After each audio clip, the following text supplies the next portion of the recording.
Hai guys, balik lagi sama gue Andrew yang mau dari Wadio.id atau Wear Indonesia. Di produk review kali ini gue akan ngebahas dan sekaligus sharing experience gue menggunakan si Insta360 Go 2 ini untuk bikin kayak semacam running vlog ataupun video-video singkat yang bisa di-share untuk kebutuhan social media. Kira-kira untuk siapa kamera sekecil ini dan kayak apa aja plus dan minusnya?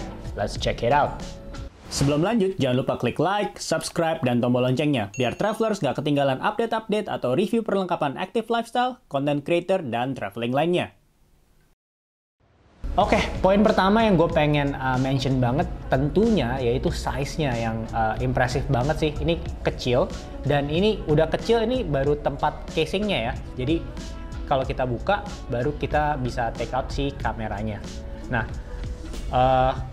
tempat yang kayak si casing ini tuh gedenya juga kayak bener-bener kayak pocket friendly, dan kalau misalnya si kameranya lu bisa lihat ini cuman 53 mm tingginya dan lebarnya cuma 24 mm gitu. Jadi kayak on papernya gue langsung tampilin aja lah di layar, dan gue kasih lihat nih kontras ukurannya si kamera dan si tempat chargernya ini, kayak jadi lu biar lebih kebayang seberapa convenient ngebawa si kamera ini dan si chargerannya gitu ya.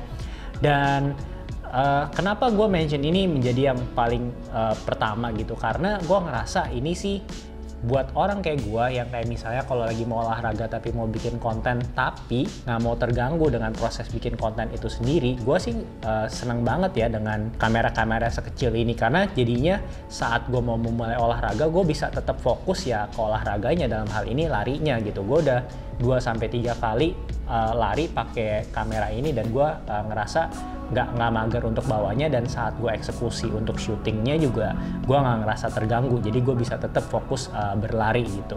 Dan dengan size yang kecil ini juga, ini bener-bener membuka banyak potensi untuk shoot dari angle-angle yang lebih kreatif. Nah, lu bisa lihat di sini gue ada taruh kamera ini ke dalam tempat susu gue, dan gue mencoba mengambil dari sudut yang berbeda gitu, dimana gue udah taruh kameranya di dalam kantong susu tersebut, dan gue membuka bungkus susu tersebut. Jadi kayak intinya sih, jadi kayak ada perspektif yang mungkin kalau misalnya pakai kamera yang lebih besar atau kamera lain itu akan sulit untuk dilakukan. Tapi karena dia sekecil ini ya lu bisa selip-selipin di mana-mana gitu. Jadi kayak size does matter, dan gue suka banget si Insta360 Go 2 ini, setidaknya untuk urusan memulai bikin konten jadi nggak mager buat gue. Oke, tadi gue udah mention ya gimana sebuah form factor atau size yang kecil itu bisa membantu lu dalam mengambil angle-angle yang lebih menarik lagi dalam membuat konten. Nah, hal ini juga didukung dengan aksesoris-aksesorisnya atau enggak mounting-mountingnya yang disediakan si Insta360 untuk si Insta360 Go 2 ini. Nah, misalnya contohnya lu mau ambil dari sudut pandang pertama atau sudut pandang orang pertama itu, lu bisa menggunakan aksesoris yang lu tempelin di topi gitu. Jadi kayak biar lebih imersif lah untuk penonton video lu gitu. Nah, itu yang pertama, lu bisa taruh di topi. Nah, sedangkan kalau misalnya lu pengen ngomong saat lu berkendara, misalnya contohnya gue ada videonya di mana gue kayak coba untuk vlogging di mobil. Nah, lu bisa menggunakan ini nih, namanya pivot stand. Pivot standnya itu karena di bagian bawahnya itu ada kayak semacam perekat yang nanti kalau lapisannya lu angkat itu kayak ada bagian lengketnya, lu tinggal tempelin gitu. Jadi lu bisa tempelin di dashboard mobil lu, atau enggak sebenarnya di permukaan mana aja yang lu kehendaki di saat lu pengen syuting gitu. Jadi menarik, dan dengan pivot stand ini lu juga bisa gunakan untuk kayak semacam selfie gitu, tapi emang kurang convenient sih menurut gua karena ini agak pendek ya. Nah, terus selanjutnya ini ada stand yang bisa lu tempelin juga untuk ke tongsis, basically sih merek apapun, karena gua ngeliat base-nya ini kayak cukup universal. Dan yang sering gue pakai kalau misalnya gue bikin konten lari yaitu si magnetic necklace ini gitu. Jadi tinggal lu masukin ke dalam baju lu si magnetic necklace-nya ini, dan kameranya di depan baju lu gitu. Jadi tinggal tek gitu. Jadi ini bisa memberikan sudut pandang dari pengambilannya itu dari dada lu lah ibaratnya gitu. Dan menurut gua ini kayak bener-bener nggak mengganggu proses lari gua atau olahraga gua sih. Jadi kayak magnetnya cukup kuat dan nggak mengganggu gitu. Nah, tadi positifnya ya, tapi menurut gua ada juga negatifnya. Berdasarkan pengalaman gua, lu bisa lihat foto gua yang di sini nih, pas gua lagi lari, itu pas gua menggunakan si magnetic necklace ini, kameranya agak miring ya. Padahal gua udah kayak coba sedemikian rupa tuh untuk lurus-lurusin, tapi karena namanya mungkin ada pengaruh keringat juga, jadi agak sulit tuh kalau misalnya skenario-nya lu ngambil konten atau ngambil video di saat lu juga lagi agak keringetan. Itu gue mengalami kesulitan, jadi framing gue kadang suka kayak miring-miring saat kayak bikin vlog lari gitu. Terus karena dia unik, jadi tentunya aksesoris yang tersedia di pasaran, terutama yang keluarnya dari third party itu jadi lebih terbatas, karena kan biasanya third party itu kiblatnya itu lebih ke action camera kayak GoPro gitu ya, jadi bentuknya juga beda. Sedangkan si Insta360 Go 2 ini bentuknya unik ya, jadi kayak pastinya agak lebih challenging lah untuk mendapatkan aksesoris dari third party-nya gitu. Jadi harus lebih mikir kalau misalnya lu pengen ada skenario atau mounting yang beda dibandingkan dengan yang gue udah sebutkan tadi. Oke, sekarang gue mau ngomongin ya hal yang paling utama, yaitu si kualitas videonya gitu. Nah, si kamera mungil ini dia belum bisa 4K ya, buat note. Dia paling tinggi itu di 1440p, FPS-nya itu 30 sampai 50 FPS, dan bisa juga di HD dengan FPS yang sama gitu. Dan ada beberapa video mode, gue langsung tampilin di sini aja nih video mode-nya, tapi gue sangat menyarankan menggunakan video mode yang namanya Pro Video. Kenapa? Karena itu satu-satunya video mode yang ada si flow state stabilization-nya. Jadi itu sangat penting sih, karena lu bisa lihat dengan flow state stabilization-nya nyala aja, kalau misalnya lu bikin konten kayak gue, misal kayak lari, itu ya masih ya hasilnya lu bisa lihat langsung lah ya. Ini kayak menurut gue sih masih cukup kayak goyang-goyang ya. Bayangkan kalau nggak pakai itu bakal lebih parah lagi gitu. Jadi pastikan pakai si Pro Video. Dan kalau misalnya pakai Pro Video itu nanti perspektifnya lu bisa ubah-ubah. Jadi ada beberapa perspektif nih, gue tampilin juga di sini. Kamera ini bisa linear, bisa narrow. Tapi kalau misalnya di Pro Video itu setelah lu nge-shoot dan di post pro nanti lu pengen kayak ngedit, ternyata lu ngerasa ternyata angle linear nggak cocok nih untuk momen ini, video ini, lebih cocoknya narrow atau enggak perspektif lainnya. Nah, itu lu bisa ganti nantinya, tapi asalkan lu ngambilnya itu dalam mode si Pro Video gitu. Dan ya lu bisa lihat tadi gue udah tampilin juga kan, dia ada slow mo dan ada time lapse dan ada hyperlapse juga yang namanya time shift gitu. Tapi menurut gue sih ya gue sih nggak bisa terlalu ngomong banyak terkait yang itu, karena gue lebih banyak pakainya menggunakan si Pro Video, karena gue ngerasa lebih nyaman, karena setelah itu bakal lebih bebas untuk ngeditnya, baik untuk di smartphone app-nya ataupun di desktopnya gitu. Oke, masih ngomongin terkait video, tapi lebih ngomongin terkait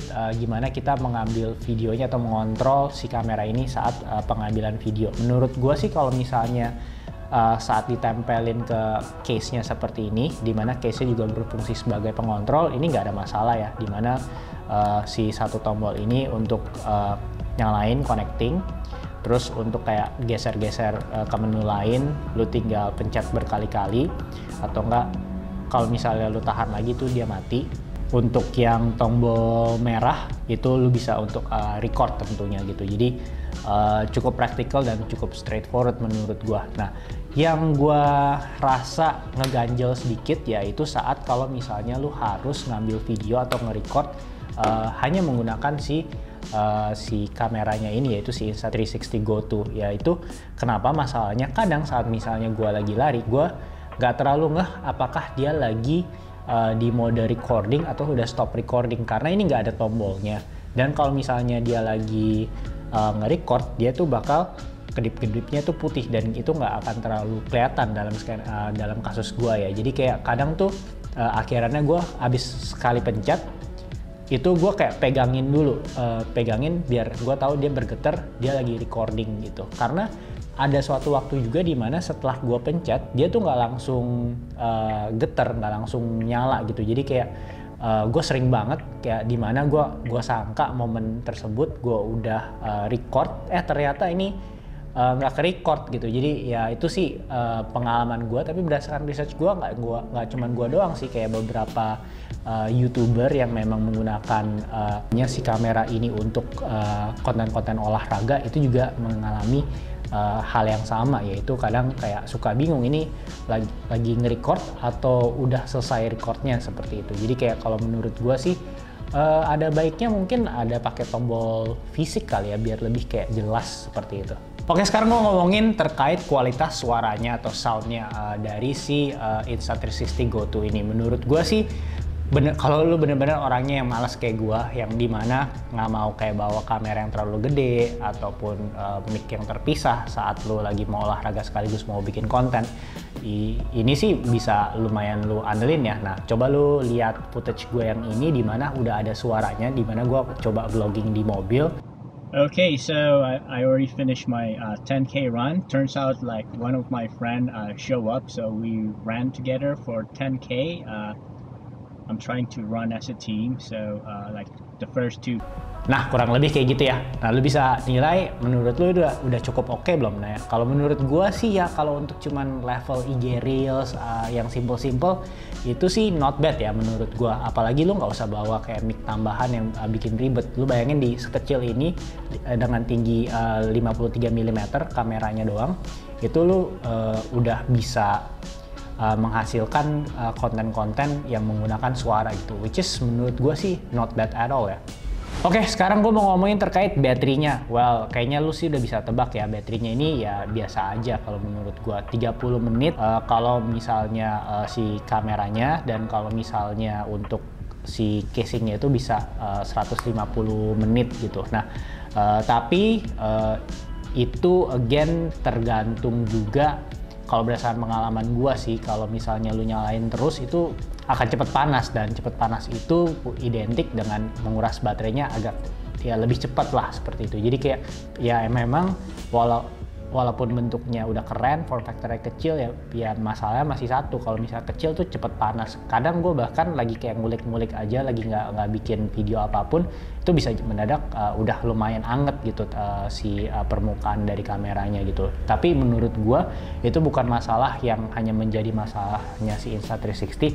Terakhir gue coba si DJI Action 2 juga masih seperti itu kok. Jadi kayak ya emang masih teknologinya masih sampai di sana saat itu. Jadi pasti masih ada kecenderungan untuk panas, apalagi kalau misalnya lu pengen bayangannya pas beli ini, lu pengen bikin konten video misalnya mancing, yang dimana pasti dong durasinya lebih lama gitu.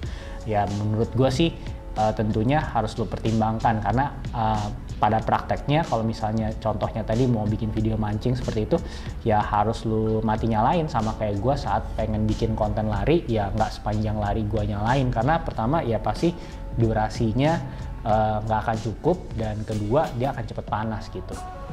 Oke, sekarang gue mau ngomongin terkait si application dan connectivity-nya. Menurut gue application-nya sih si Insta360 dalam hal kelengkapan kayak memberikan inspirasi membuat konten dan memberikan kayak fitur-fitur aplikasi editing, itu menurut gue itu udah oke banget gitu. Menurut gue salah satu yang terbaik lah ya. Nah, tapi untuk urusan kayak connectivity-nya itu di situ menurut gue itu pain point-nya banget. Contoh ya, kalau misalnya kan gue tadi rekomendasi ambilnya pakai video mode atau mode video yang terbaik itu pakai Pro Video. Jadi otomatis file-file di Insta360 GoTo gue itu cukup besar-besar gitu. Walaupun cuma berapa detik atau berapa menit cukup besar gitu. Dan untuk memindahkannya dari si kamera ke si smartphone itu takes time yang lama banget, karena connectivity-nya itu menggunakan WiFi. Jadi iPhone lu akan connect ke WiFi yang dikeluarin dari si kamera ini gitu, dan itu lama banget sih, dan akhirannya lu ya jalan terbaik itu colok langsung ke laptop lu gitu. Dan konyolnya berdasarkan pengalaman dan research gue, kalau misalnya lu connectin si Type-C-nya itu langsung ke MacBook itu kurang bisa terbaca dengan baik gitu. Dan begitu juga dengan saat gue konekin ke Windows, itu juga akhirannya agak susah ya untuk ke detect gitu. Jadi kayak menurut gue sih ada ada improvement yang diperluin dari si Insta360 ini terkait si konektivitasnya, biar transferan datanya itu lebih nyaman lagi. Karena menurut gua saat ini sih masih kurang ya, tapi ya aplikasinya patut diapresiasi karena keren, bisa memberikan inspirasi dan banyak social media functionnya, dan tentunya fitur-fitur editnya juga kepake banget gitu. Oke, setelah gue share tadi pengalaman gue pengen tahu pendapat lo, tolong tulis di kolom komentar. Tapi ini pendapat gue, kesimpulannya terkait si Insta360 GoTo. Ini untuk siapa sih sebenarnya? Well, kalau misalnya lu baru pengen bikin video-video pendek, baik itu buat IG Reels ataupun TikTok, dan lu nggak mau invest terlalu banyak, dan lu pengen kualitas videonya dan audionya yang cukup decent, menurut gue si Insta360 GoTo ini sih boleh lu lirik ya. Dan apalagi kalau misalnya lu tipikal yang nggak mau terlalu ngedit banyak-banyak, nah lu juga bisa pilih ini karena ya aplikasi yang tadi gue bilang, aplikasinya itu cukup oke untuk kayak ngedit-ngedit simple lah. Apalagi kayak misalnya lu tipikal yang kayak cuma lu pakai iMovie gitu kan, iMovie kan simple ya. Nah sama tuh kalau misalnya lu tipikal user seperti itu yang pengen simple tapi pengen sering ngepost, bikin konten video dan bawa kameranya sendiri nggak bikin ribet, menurut gua sih ini si Insta360 GoTo itu boleh jadi pilihan lu gitu.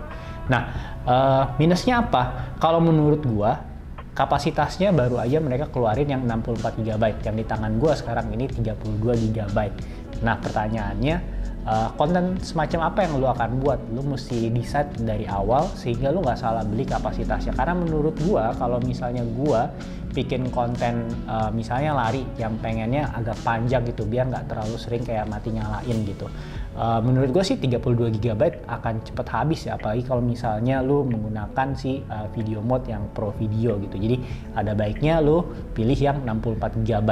Dan sebenarnya ini kritikan juga buat si Insta360, walaupun gue tahu mungkin agak sulit ya untuk taruh SD card di kamera sekecil ini, tapi menurut gue perlu ada inovasi sih di situ. Jadi kayak kalau lu lagi jalan-jalan atau nggak hiking, kayaknya kan nggak mungkin ya lu pengen pindahin dulu datanya ke laptop lu atau ke HP, apalagi karena pindahin ke HP pertama kalau lagi di gunung itu susah, dan kalau misalnya bisa pun berdasarkan pengalaman gue pindahin via aplikasinya itu agak berat gitu. Jadi storage itu menurut gue boleh jadi ya yang menurut gue tuh agak minus lah. Menurut gue itu perlu diimprove banget kalau misalnya nanti ada versi lanjutan dari si Insta360 GoTo ini gitu. Dan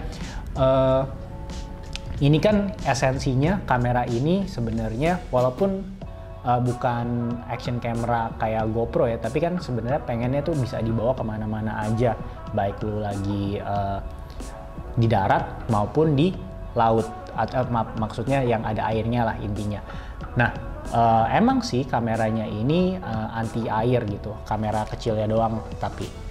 Nah bagaimana kalau misalnya skenarionya lu mau menggunakan si remote-nya juga? Nah tentunya itu bakal lebih challenging karena si remote-nya dan yang sekaligus menjadi casingnya ini dia nggak waterproof gitu. Jadi menurut gua sih itu perlu dipertimbangkan ya, karena lu bayangin kalau misalnya lu lagi main air gitu ya, terus lu nggak bisa ngelihat ini baterainya masih ada berapa. Nah terus kayak nggak ada informasi apa-apa di sini, lu cuma bisa bawa ini gitu, itu tentunya akan agak sulit menurut gua gitu. Jadi overall itu sih kesimpulannya dari gua. Tinggal lu kayak biasa, gua selalu percaya tiap produk itu punya segmennya masing-masing, jadi nggak ada yang terlalu bagus atau terlalu jelek, yang ada apakah cocok untuk keperluan lo atau enggak, itu pendapat gua. Nah kurang lebih itu aja reviewnya untuk kali ini si Insta360 GoTo. Kalau misalnya lo ada pertanyaan lebih lanjut kayak biasa, tinggal tulis di kolom komentar atau di DM di Instagram kita di @wearindonesiaofficial. Dan kalau misalnya mau support kita lebih lagi selain like, share dan komen, lo juga bisa mendukung dengan membeli produk-produk yang gue udah taruh linknya itu di description box dari setiap video di YouTube channel WIA Official ini. Oke, thank you and until next time.